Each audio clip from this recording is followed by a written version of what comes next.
Hello बच्चों, let's read this question and the question says that if ABCD is a quadrilateral in which AB parallel CD and AD equal BC, then angle A is equal to.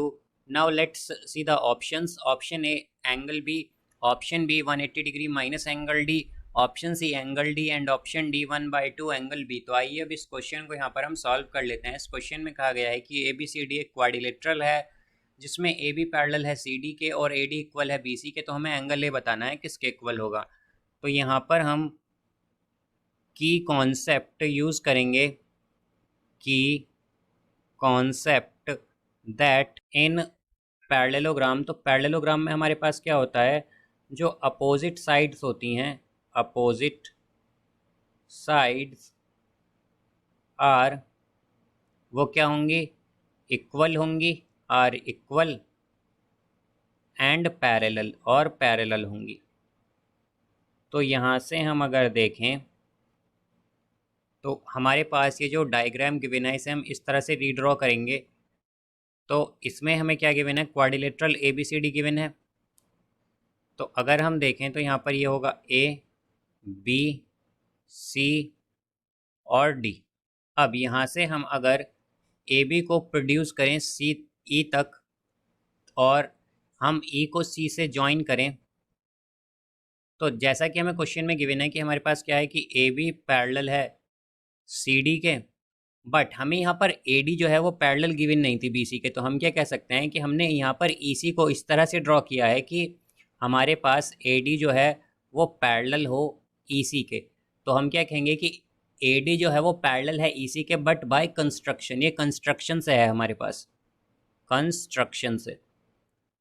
तो यहाँ से अब अगर हम देखें तो अगर हमारे पास जो अपोजिट साइड्स हैं वो पैरेलल होती हैं तो हम क्या कहते हैं कि वो पैरेललोग्राम है क्वाड्रिलेटरल, बिकॉज यहाँ पर ए बी पैरेलल है सी डी के और ए डी पैरेलल है ए बी पैरेलल है सी डी के और ए डी पैरेलल है ई सी के। तो हम क्या कह सकते हैं कि हमारे पास ए ई सी डी जो है ये क्या है, इज़ अ पैरेललोग्राम।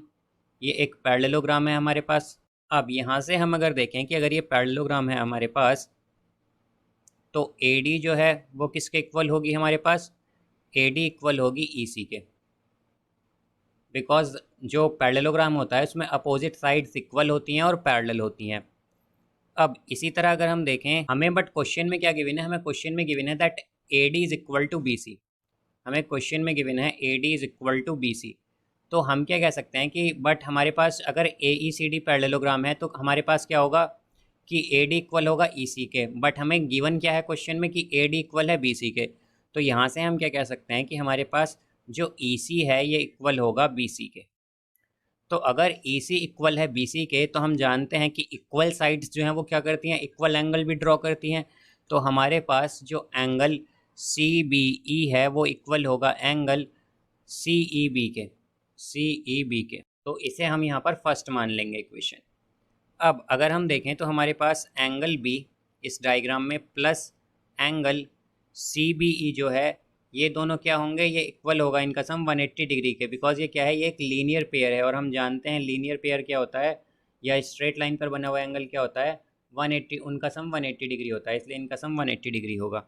इसे हम इक्वेशन सेकंड मान लेंगे। अब यहाँ पर अगर हम देखें तो हमारे पास A D equal, A D जो है ये क्या है, पैरेलल है ई सी के by construction. A D parallel है ई सी के बाय कंस्ट्रक्शन, जैसा कि अभी हमने यहाँ पर लिखा था कि ए डी क्या है, ई सी के पैरेलल है बट बाय कंस्ट्रक्शन। तो यहाँ से हम अगर देखें और ए ई क्या है, यहाँ पर ए ई एक ट्रांसवर्सल है, ए ई हमारे पास क्या है, ट्रांसवर्सल है, ट्रांसवर्सल। तो इस केस में हमारे पास क्या हो जाएगा कि अगर ए डी पैरेलल है ई सी के और ए ई ट्रांसवर्सल है तो हम कह सकते हैं कि हमारे पास angle A plus angle C E B जो है ये इक्वल होगा 180 डिग्री के, बिकॉज हम जानते हैं कि पैरेललोग्राम में क्या होता है, अपोजिट एंगल्स का सम क्या होता है, या हम कहें कि जो एडजेसेंट एंगल्स हैं, बेसिकली जो एडजेसेंट एंगल है उनका सम 180 डिग्री होता है। तो यहाँ पर एंगल ए और एंगल सी ई बी जो है ये क्या है, ये एडजेसेंट एंगल्स हैं पैरेललोग्राम के। तो हम क्या कहेंगे कि एडजेसेंट एंगल्स ऑफ पैरेललोग्राम है, इसीलिए इनका सम क्या होगा, 180 डिग्री होगा। तो अब अगर हम देखें यहाँ से, हम इक्वेशन थर्ड मान लें इस इक्वेशन को, तो हमारे पास जो इक्वेशन सेकंड थी वो क्या थी, angle B plus angle C B is equal to 180 degree, और यहाँ पे क्या आया है, angle A plus angle C B is equal to 180 degree. तो हम इन्हें इक्वेट कर सकते हैं, तो हम क्या कहेंगे, इक्वेटिंग सेकंड एंड थर्ड। तो इससे हमारे पास क्या आएगा, angle A plus angle C E B is equal to, हमारे पास इक्वेशन सेकंड क्या थी, angle B plus angle C B E, ये था हमारे पास। अब यहाँ से अगर हम इक्वेशन फर्स्ट देखें तो इक्वेशन फर्स्ट में क्या था, angle C B E is equal to angle C E B. तो यहाँ से हम क्या कह सकते हैं कि हमारे पास जो एंगल सी ई बी है ये किसके इक्वल होगा, एंगल सी बी ई के। तो हम यहाँ से कहेंगे कि angle A plus angle C E B की जगह क्या आ जाएगा, angle C B E is equal to angle B plus angle C B E. तो यहाँ पर एंगल सी बी ई से एंगल सी बी ई क्या हो जाएगा, यहाँ पर कैंसिल होगा। तो हमारे पास क्या आ गया, यहाँ से एंगल ए इक्वल आ गया एंगल बी के। और हमें यही बताना था कि एंगल ए क्या है, तो हम क्या कहेंगे कि एंगल ए इक्वल है एंगल बी के। तो इसका करेक्ट आंसर हो जाएगा हमारे पास option A, that angle A is equal to angle B. So I hope you understood it well. Best of luck. Thank you.